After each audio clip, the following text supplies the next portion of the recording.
अक्सर लोग ज्योतिषियों के पास जाते हैं शादी हो जाने के बाद की शादी चल नहीं रही, लेकिन शादी करने से पहले हमने गुण मिलान अर्थात टेवे जन्मपत्री मिलाकर शादी की थी।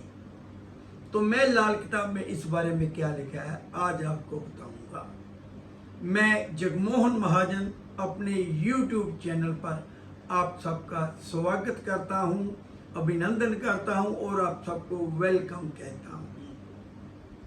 शादी बहुत ही प्यारा टॉपिक है आज का कि शादी गुण मिलान करके की गई, मंगलिक तक का विचार किया गया, गुण भी देखे गए, नाड़ी दोष भी देखा गया, अर्थात जिन जिन चीज़ों की जिन जिन बातों की अहमियत है शादी के लिए, जब गुण मिलान करना है तो लेकिन शादी के सुख पूरे नहीं मिल रहे।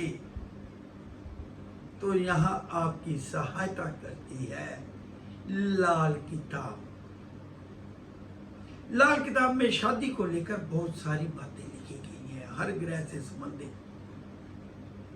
जो ज्योतिष के जानकार हैं ना, वो जानते हैं कि 7वें भाव से खाना नंबर 7 से शादी के लिए देखा जाता है। ग्रहों में शुक्र को देखा जाता है, लेकिन गुरु ग्रह को भी देखा जाता है। शुक्र ग्रह जब पीड़ित हो तो कहते हैं कि शादी के सुख नहीं मिलते। अक्सर लोग जब गुण मिलान के लिए किसी भी विद्वान ज्योतिष के पास जाते हैं तो सबसे पहले सामने वाला विद्वान गुण मिलाता है, उसके बाद ग्रहों को देखता है कि शुक्र दोनों का ठीक है। अगर शुक्र ग्रह पीड़ित है तो शादी के लिए वो इनकार कर देता है। तो यह है ज्योतिषियों की बात, गुण मिलान किया और आपने उस पर यकीन कर लिया। लेकिन लाल किताब में कुछ और बातें भी हैं। पूरी बातों का खुलासा तो नहीं कर पाऊंगा, लेकिन मेरा मकसद यह है कि आपको बताया जाए। लड़की जैसे ही जवान हो जाती है, 18 साल की हो जाती है, माँ बाप चिंतित हो जाते हैं। लड़का जैसे ही 22-23 साल का हो जाता है, माँ बाप रिश्ता देखना शुरू कर देते हैं। ये शादी को लेकर एक आम धारणा है कि उम्र हो गई है। आज हालात कुछ और हैं, शादी लेट हो रही है, लेकिन फिर भी शादियां जल्दी हो रही हैं। कहते हैं कि अभी सेटल नहीं है लड़का, लड़की कहती है मैंने अपने पांव पे खड़ा होना है। दोनों तरफ से देरी की कोई वजह है। देरी से की गई शादी या जल्दी की गई शादी, लेकिन गुण मिलान के बाद भी शादियां कामयाब नहीं हैं। शादी के सुख पूरे नहीं मिल रहे। तो मैं बताता हूं कुछ छोटी छोटी बातें, आपने नोट करनी है, नोट कर लीजिए, या वीडियो को, मेरे इस वीडियो को बार बार सुनते रहिए। ये ज्योतिष भाइयों के भी काम आएगा, और जो ज्योतिष के बारे में जानते हैं, ज्योतिष करते नहीं लेकिन ग्रहों के बारे में नॉलेज है कि 12 हाउस हैं, 12 खाने हैं, कौन सा भाव पहला और ग्रह क्या है, कि उनका कौन सा ग्रह किस भाव में बैठा है। चंद्र मून खाना नंबर 1 लगन में 24वें साल में की गई शादी अशुभ होगी। मतलब गुण मिलान भी कर लिया, लेकिन ना तो विद्वान ज्योतिषी जानता है कि 24वां साल चल रहा है या शादी करनी है या नहीं करनी है। वो कहते हैं कर लो, मिलते हैं। लेकिन लाल किताब वाले शादी के लिए इनकार करेंगे, इस साल शादी नहीं करनी। शुक्र जिसके बहुत ज्यादा अहमियत है। देखिए, मैं आपको जो खाना नंबर बता रहा हूं ना, तो इसमें राशि का महत्व नहीं है, कि वो किस राशि का है, कि उस भाव में खाने में कौन सा अंक लिखा गया, 2 लिखा गया, 6 लिखा गया, 4 लिखा गया, 1 लिखा गया। अर्थात चंद्र का पहले भाव में होना किसी भी राशि का, तो 24वें वर्ष में की गई शादी मनहूस साबित होगी। अच्छा, यही रहता है कि चंद्र का नंबर 1 वाला 28 वर्ष तक शादी ना करे। अब आते हैं दूसरी बात, जो सावधानी है ना, कुछ सभी सावधानियों का जिक्र तो नहीं कर पाऊंगा, लेकिन मोटी मोटी बता रहा हूं। शुक्र लगन में खाना नंबर 1 में ये कहा जाता है कि 25वें साल की शादी अशुभ रहेगी। चंद्र 24वां साल, शादी अशुभ, लगन में ही शुक्र 25वें वर्ष में। तो ये बातें ना वैदिक ज्योतिषी वाले नहीं जानते, वैदिक ज्योतिष वाले नहीं जानते, ना ही उनको इनका ध्यान है। उन्होंने देखिए, होरोस्कोप जब भी मिलाया जाता है, गुण मिलान जब भी किया जाता है ना, हर तरह से परफेक्ट है, सभी तरह से परफेक्ट है, लेकिन ये सावधानी बहुत ज्यादा जरूरी है उम्र का, कि किस उम्र में शादी की जाए। ये तो होगी उम्र की बात, और भी ग्रह जो उम्र को लेकर कहते हैं, लेकिन ये एक उदाहरण देने के लिए आपको 2 उम्रों का किया गया है। अब आते हैं लड़की का या लड़के का चुनाव। शुक्र खाना नंबर 7, जीवन साथी अगर हद से ज्यादा गोरा हुआ तो शादी अशुभ फल देगी। जीवन साथी हाई प्रोफाइल फैमिली से हुआ तो शादी अशुभ फल देगी। आज हर लड़का या लड़की यही चाहता है कि उसका जीवन साथी बहुत ज्यादा पढ़ा लिखा हो, हैंडसम हो, स्मार्ट हो, लड़की है तो ब्यूटीफुल हो, रंग गोरा हो। नहीं, शुक्र 7 गेहुआ रंग, सांवला रंग, लो प्रोफाइल, कामयाब शादी, इससे बढ़िया शादी नहीं मिलेगी। यही शादी सबसे निकम्मी हो जाएगी अगर लड़की या लड़के का रंग, जीवन साथी का रंग हद से ज्यादा गोरा हुआ, खुद से ज्यादा ऊंची फैमिली, हाई प्रोफाइल फैमिली में अगर शादी कर दी जाए तो क्रॉस लगा दीजिए, ये शादी सबसे निकम्मी साबित होगी। ये एक परहेज है, सावधानियां हैं। अब आती है बात मुहूर्त की। ज्यादातर हिंदू परिवारों में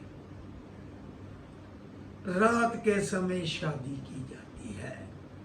अक्सर आप कार्ड देखिए, कार्ड पे लिखा होता है डोली तारों की छांव में विदा की जाती है, या डोली घर में दाखिल करवाई जाती है तारों की छांव में। सबसे ज्यादा अशुभ फल यहां पर। और भी एक बात है, परिवार में चंद्र खाना नंबर 11 माँ का है, बेटे का है, भाई का है, बहन का, जिसकी शादी हो रही है उसका है, जिसकी शादी होनी है उसके माँ बाप का, भाई बहन का, या उसके खुद का। चंद्र 11वें भाव का रात की शादी, तारों की छांव में शादी, तारों की छांव में कन्यादान लेना या देना, या डोली विदा करनी, या डोली घर में बुलाना, सबसे मंदभागी होगी, सबसे अशुभ शादी होगी। तो यहाँ पर सिर्फ लड़के या लड़की के चंद्र 11 नहीं देखना, परिवार के अगर किसी सदस्य का है तो भी, और शुक्रवार वाले दिन की गई शादी भी मंदी अगर चंद्र 11 है। मुहूर्त ही शुक्रवार का निकलता है, परिवार में किसी सदस्य का चंद्र 11 है तो शादी अशुभ, रात के समय की गई शादी अशुभ। और भी बहुत सी बातें हैं कि शादी के समय किए गए उपाय। पुराने जमाने में राजा महाराजे गौ दान करते थे, गोदान शादी के समय। दान। तो शादी में क्या लिया जाए, क्या दिया जाए, ये भी लाल किताब में बहुत बेहतर तरीके से लिखा गया है।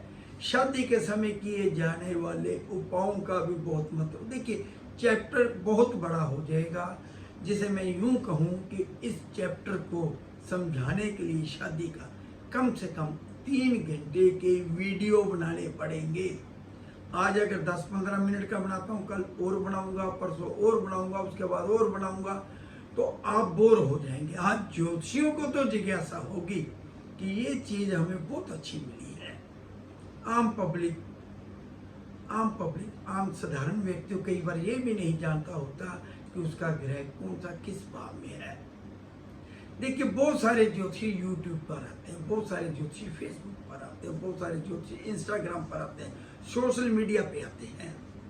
तो हमें जो अच्छा लगता है हम उसका चुनाव कर लेते हैं, उससे सलाह ले लेते हैं। हर व्यक्ति अपने ज्ञान का प्रसार कर रहा है, अपनी विद्या का प्रसार कर रहा है। मैं भी उनमें शामिल हूँ, मैं भी उन्हीं में शामिल हूँ। तो आपको बताने का मतलब ये है कि शादी तो हम गुण मिलान करके कर रहे हैं, क्या कुछ और प्रिकॉशन भी है? शादी के समय किए जाने वाले उपायों की जरूरत है। ये दोनों की कुंडली देखी जाती है, लड़के और लड़की की। शादी का दिन कोई मनाही तो नहीं है, ये भी कुंडली देखी जाएगी कि चंद्र गहरा तो नहीं है परिवार में किसी का, जैसे कि दिन वार समय का मुहूर्त बोला है। और भी बहुत सारे ग्रह हैं जो उम्र को लेकर कहते हैं कि इस साल में शादी ना की जाए। बहुत से व्यक्तियों को हम कहते हैं 25 साल से पहले शादी ही ना की जाए, और उन्हीं की शादी, जिन्हें हम कहते हैं ना 25 साल से पहले ना की जाए, उन्हीं की शादी 25 से पहले होती है। घर से भागकर लड़का भाग जाता है या लड़की भाग जाती है, उम्र छोटी है, वो शादी भी। तो भाव ये है कि शादी के पूरे सुख लेने के लिए आपको 3-4 ज्योतिष विदों से सलाह लेनी चाहिए। उनमें 2 या 3 लाल किताब वाले अवश्य रखिए, जो आपको बताएंगे कि शादी के समय उपायों की जरूरत है। कोई दिन वार का परहेज तो नहीं है, कोई उपाय तो नहीं है, या कोई और परहेज या सावधानी की जरूरत तो नहीं है, क्योंकि शादी के बाद ही जीवन की शुरुआत होती है। तो जो देखिए, मैं और भी बहुत सारी सावधानी अभी बता सकता हूँ। मान लीजिए शुक्र का 17 हुआ तो वहां भी उम्र का तकाजा आएगा, किस किस उम्र में शादी नहीं करनी है। 7वें भाव में सूर्य है तो कब शादी करनी है, कब नहीं करनी है। 6ठे भाव में शुक्र है तो क्या करना है, 7वें भाव में राहु है तो क्या करना है, शुक्र लगन में है तो क्या करना है, चंद्र लगन में है तो क्या करना है, बृहस्पति लगन में है तो क्या करना है, शुक्र 9वें भाव में है तो क्या करना है। मतलब ये चैप्टर बहुत बड़ा है। विषय कहने में आसान है शादी, लेकिन चैप्टर बहुत ही विस्तृत है, बहुत ही है। तो जब शादी का समय आए तो किसी लाल किताब वाले के साथ सलाह मशवरा जरूर करें।